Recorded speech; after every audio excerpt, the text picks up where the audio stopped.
Assalamu alaikum Жалал Абад шаарынын тургундары жана мыймандары, Адилеттүү жарандар телеканалынын, YouTube каналынын көрөрмандары, ошондой эле Жалал Абад мэриянын жана ГАИнин өкүлдөрү. Мына азыр Бакиев Чехов көчөсүндө турамын мен.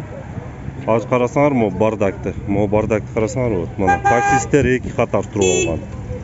Мол жерде парковка бар экен, таксисттер турат. Хорошо. Могу экинчи катарчы. Мына машиналар өтө албайт. Могу жанагыга коюп алган. Тротуарды келейткан жанагысыда. Тротуар келейткан. Мына адамдар өткөнгө ыңгайсыздык жарат. Салам алейкум, урматтуу таксисттер. Ушул тура дейсиңерби, тура эмеспи жолду тосолганыңар? Тура эмес. Ошону мындай адам өтө турган кылып коюп койбойсуңарбы? Эми базар нет, нан таап атасыңар ушул жерден. Ошого мына карасаңыз, прям жолго, тротуарга коюп алып, тосуп, мына эки катар.